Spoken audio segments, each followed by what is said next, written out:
Bonjour, voici une première vidéo analyse d'une partie sur chess.com qui est la mienne. Alors, c'est une partie à 600 Elo, c'est il y a un mois à peu près environ, quand je passe le cap des 600 Elo. Donc là, je me bats contre un Brésilien, Gazebral, à 595 Elo. C'était plutôt correct, je crois la partie dans mes souvenirs. Donc, coup au blanc en premier, c'est moi les blancs. On va du coup analyser ça grâce au bilan de la partie que chess.com offre. Donc, le bilan de la partie, c'est tout simplement une analyse du bot des échecs, qui est euh, le meilleur moyen pour savoir quels étaient les meilleurs coups. Est-ce que c'était un bon coup ou pas? En fait, les coups sont classés différemment. On a la gaffe, c'est vraiment l'erreur qui va changer la partie, normalement. Sauf si vous vous rattrapez ou sauf si l'adversaire ne fait pas du tout attention ou enchaîne avec une gaffe aussi. Sauf que le problème, c'est que ce bilan de la partie-là, faut être membre premium, comme ce Brésilien-là. Il est membre premium du coup, donc il a un bilan illimité, je crois. Ou du moins, il a quand même beaucoup plus de bilan.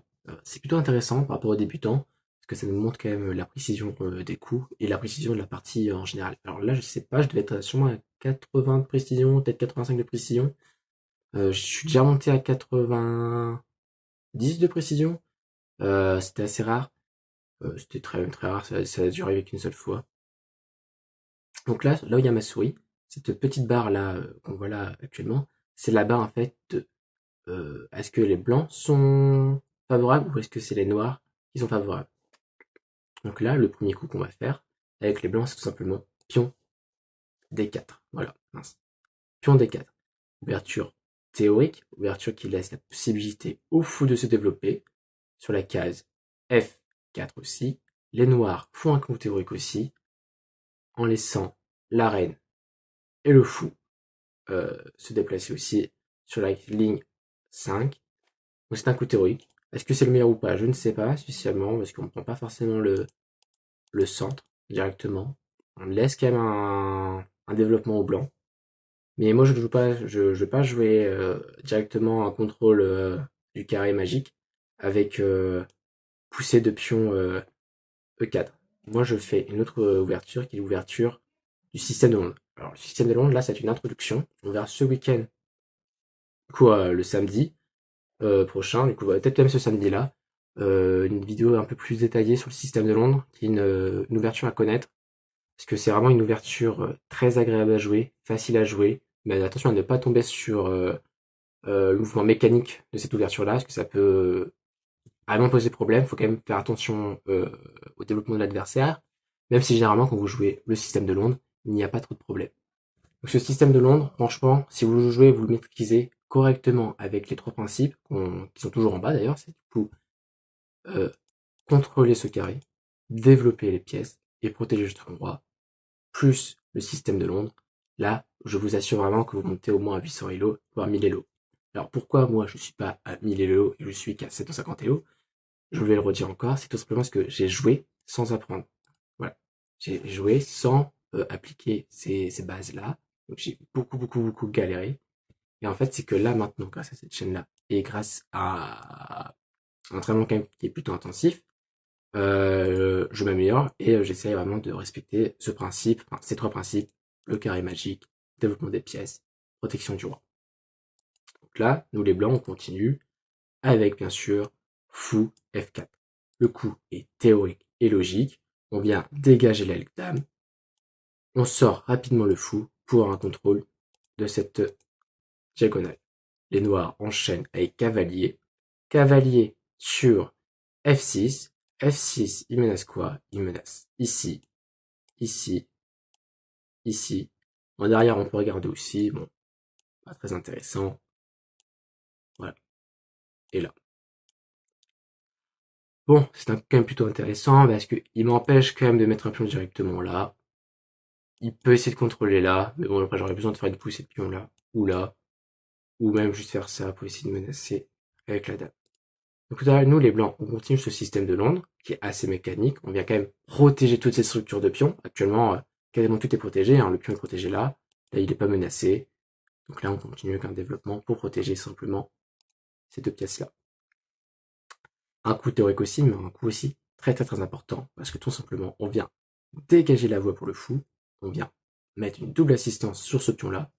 Mais aussi, on vient maintenant protéger ce fou-là, qui va être très très important.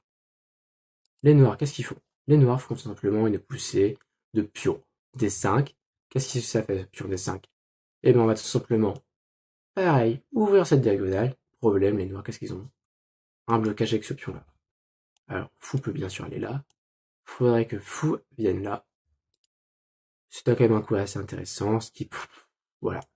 Il y a quand même toute protection de ce pion-là. Il n'y a pas de menace, mais bon. Alors, la continuité du système de Londres, c'est tout simplement cavalier sur F4, F3. Là, on va commencer à dégager l'aile du roi pour avoir un petit roc rapidement.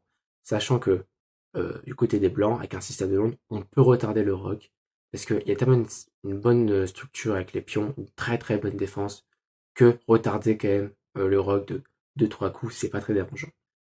Donc là, ce cavalier, qu'est-ce qu'il fait ce cavalier? Le cavalier se contrôle cette case-là, protège pion là, et vient aussi protéger cette case-là pour un futur fou qui pourrait arriver, ou une dame. Il y a aussi là, au cas où, et ici. Là, on s'en fiche un peu, franchement, ces deux cases-là sont pas très intéressantes, celle du bas. Donc les noirs jouent quoi? Jouent un développement du fou, dégage l'aile droite pour sûrement un petit roc à venir. Le problème, c'est quand même que ce fou-là ne sert pas strictement à grand-chose. Il n'y a pas de menace, c'est pas un développement très intéressant, sauf si cavalier vient peut-être à bouger, ou si fou vient peut-être menacer tout simplement ici. Mais s'il menace là, qu'est-ce que je fais? Je vais tout simplement pousser de pion sur C3. Fou doit reculer là. Il ne peut pas reculer là, ni là. Il ne pourra que là. Donc ce sera un coup complètement bête à jouer. Donc à part mettre sur fou 5A. Voilà. Bon, nous les blancs, on continue toujours ce système de monde qui marche vraiment très bien. On va le voir sur cette vidéo. C'est pour ça que je l'ai fait. Parce que ce système-là, il est plutôt très bien joué sur cette partie-là. Et donc les blancs vont tout simplement développer, libérer cette aile du roi avec le fou. Fou sur D3, pourquoi? Tout simplement, on vient soutenir cette diagonale-là qui était vide, et une menace là, et une menace sur ce roi-là.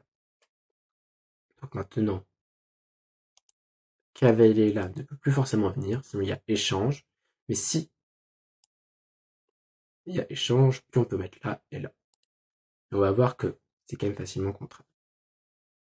Les noirs jouent quoi? Jouent un coup, je crois, théorique ou un coup plutôt bon. Je pense plus que c'est un coup qui est bon et non théorique, ou sinon pas un mauvais coup, mais un coup plutôt moyen, parce que Fou a déjà une case là, qui était gâchée par ce pion là. Là, si Fou vient là, qu'est-ce qu'il fait? Fou, il n'y a pas grand chose. Je reprends juste de là. Certes, cavalier reprend, mais bon, c'est un cavalier au bord, et un cavalier au bord, c'est cavalier mort. Donc vraiment, ce cavalier-là serait pas du tout très bien développé, donc vraiment bien gêner ses développements. Et si ce fou-là vient sur cette case-ci, bah, son coup de développement encore n'est pas très bon. C'est au blanc de jouer. On vient jouer le coup C3 pour accompagner ce développement, venir soutenir ce pion-là, qui est le maillon très très fort, qui est le pilier de ces développements. Alors, je crois que j'ai oublié sur cette vidéo de faire ce petit coup-là. Le coup H3, voire le coup H4. Le coup H4 ou H3 sert à quoi? Sert à tout simplement protéger ce côté-là. Il ne peut pas avoir de développement ici. On vient vraiment protéger ici avec l'aide du cavalier. Et surtout, cette poussée-là, ou cette poussée-là, vient tout simplement protéger ce fou sur F4 en le ramenant sur H2. Ce fou-là est une pièce aussi importante pour le système de Londres. Une très belle diagonale. Une diagonale vraiment sublime pour cette partie-là. Donc voilà pourquoi j'ai oublié et que j'ai pas eu de problème heureusement, mais c'est vraiment un coup à ne pas oublier. C'est un coup très, très joli défensif. Généralement, l'ordinateur préfère quand même avoir un pion sur H4 que d'avoir un pion sur H3. Mais H3 fonctionne très bien aussi. Donc là, petit roc, comme c'était prévu, hein, dégagement de l'aile droite pour mettre tout simplement le roi en protégé, enfin en protection. Donc là, nous, on enchaîne avec encore un développement qui est tout simplement cavalier sur D2. Cavalier D2, pourquoi? Cavalier D2, tout simplement pour avoir contrôle sur E4 et C4. Là, c'est parfait. on peut venir pousser avec ce pion-là et venir commencer des échanges pour gagner cette colonne. Les noirs, qu'est-ce qu'ils font? Développent aussi le cavalier. Très bonne idée.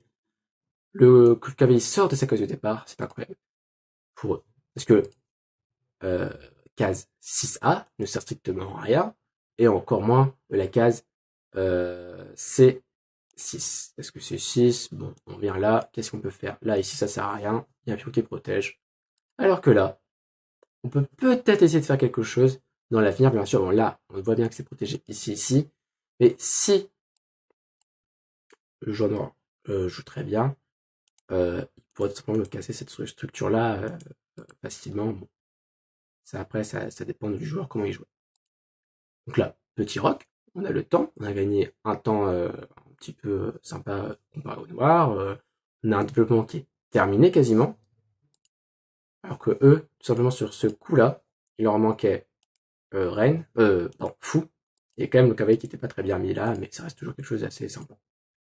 Donc, les noirs font tout simplement une poussée de pions sur la case C5, venant menacer là. Nous les blancs, on s'en fout. On vient du coup mettre dame sur E2, préparant l'offensive sur cette colonne. Les noirs ne prennent pas. Ils peuvent faire développer un fou qui est là. C'est un... Je ne sais pas si c'est un bon coup. Là, je ne saurais pas trop le dire. Mais nous, on continue. Et là, on commence l'offensive. Pion sur E4. Pourquoi? On va venir simplement demander à ce pion-là de nous manger. Cavalier. Reprise des noirs. Tac, tac, tac. En fait, c'est un enchaînement qui va être assez spectaculaire, assez rapide. Il nous reste quelques coups, sûrement une dizaine de coups là, comme c'était prévu. Pion prend. Ah non, c'est cavalier qui reprend, comme j'avais dit. Il n'échange pas. Mauvaise idée, je pense. Je prends. Échange. Échange encore. Là, il m'offre cette pièce, en fait. Il m'offre cette pièce. Déjà, le système de l'onde était très bien protégé, très bien structuré. Les noirs avaient un mauvais développement comparé au blanc. Surtout que le noir, donc Gazebral, ne avait fait aucun échange. J'ai proposé des échanges, il ne les a pas voulu. Je prends l'avantage du coup grâce à ces échanges. Je continue, échange. Prends avec le cavalier. Pourquoi le cavalier et non la dame? Parce que le cavalier me sert à mettre une pression aussi par là et venir essayer peut-être de faire une fourchette si la dame se décalait ou autre part.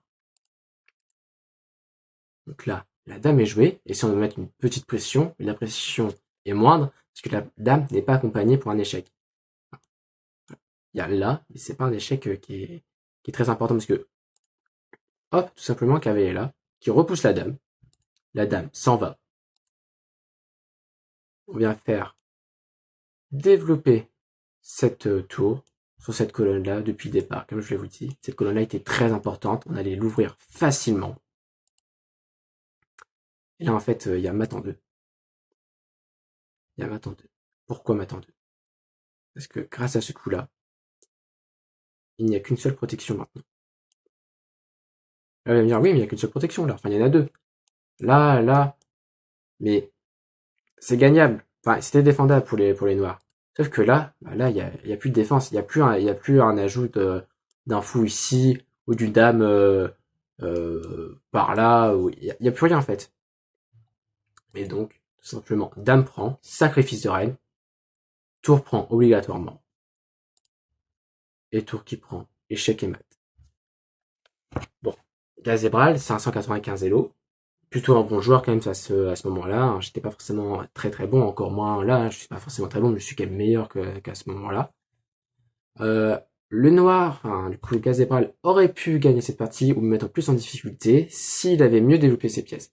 C'est pour ça que connaître une ouverture par cœur, au moins une, voire deux, est très important. Parce que grâce à ce système de l'onde, nous avons pu contrôler le centre, développer les pièces tranquillement, elles sont défendables, et en plus le roi est en protection rapidement. Les noirs, non. On fait des coups théoriques, on fait des coups pour développer, mais le développement n'était pas assez mis en avant. Il y avait bien ce contrôle du carré, protection du roi, mais c'est tout. Donc voilà pour cette vidéo, on se retrouve ce week-end pour le système de l'onde plus en détail. Au revoir.